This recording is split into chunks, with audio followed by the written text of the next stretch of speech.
In the summer of 1518, the peaceful city of Strasbourg suddenly turned into one of the strangest theaters of chaos in human history. Imagine waking up. The warm and your air whole city carried can't the stop smell of dancing. bread, Not sweat, for fun, and something but because far they can't control their stranger, own bodies. an unexplained phenomenon that would soon draw Stickman, a modern-day kid, into the madness.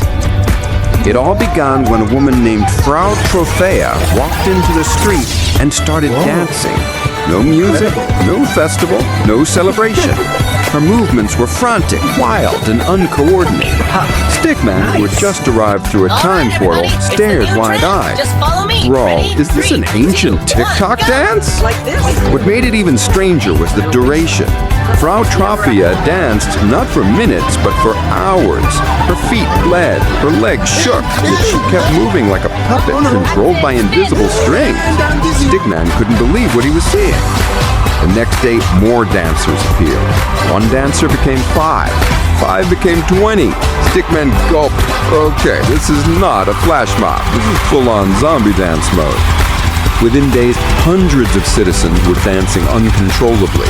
They filled the streets, bridges, and marketplaces. Stickman tried helping one dancer, but the dancer grabbed him and spun him around. There was no music, yet the bodies moved as if following an unheard rhythm. Their eyes were empty, their faces strained. Stickman felt a chill run down his spine. City officials summoned doctors. The physicians examined the dancers and Stickman and delivered a bizarre diagnosis: overheated blood. Stickman facepalmed. That's it? That's the diagnosis? Seriously? The doctors then suggested something even stranger. Let the dancers continue until the heated blood cooled. In other words, let them dance themselves to exhaustion. Stickman could see disaster coming. The government obeyed and hired musicians. Drummers, fiddlers, and lute players were brought in. The moment the music echoed through Strasbourg, the chaos evolved into something even more uncontrollable. Instead of calming the dancers, the beat amplified their frenzy. Movements grew sharper, faster, more violent. Stickman tried stopping a drummer, but the man continued beating his drum like possessed. Many dancers collapsed from fatigue. Some suffered muscle spasms, some fainted, and others collapsed from heart failure. Still, those who could still stand kept dancing. The church blamed demons. Priests attempted exorcisms while dodging wildly dancing townsfolk. Stickman watched one priest nearly get kicked in the face. Meanwhile, scholars proposed mass hysteria.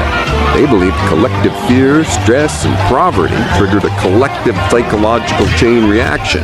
Stickman raised an eyebrow and said, "This is what happens when there's no Wi-Fi." The marketplace became a disaster zone.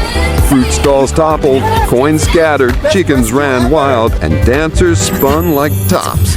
Stickman tried picking up apples only to get knocked aside. The bridge was worse. Dozens of dancers on wooden planks that shook dangerously.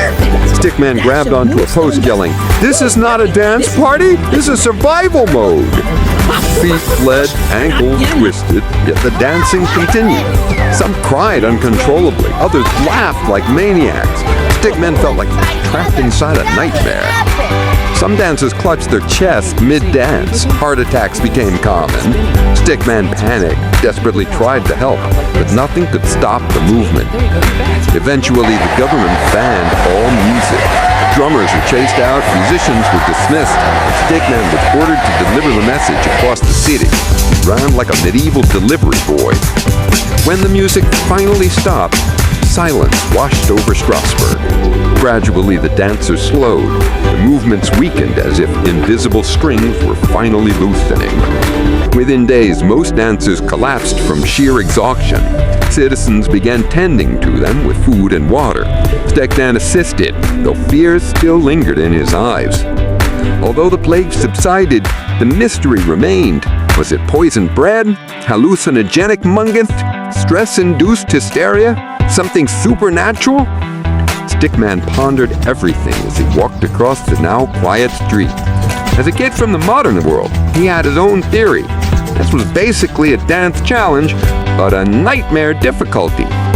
When the time portal reopened, Stickman took one last look at Strasbourg.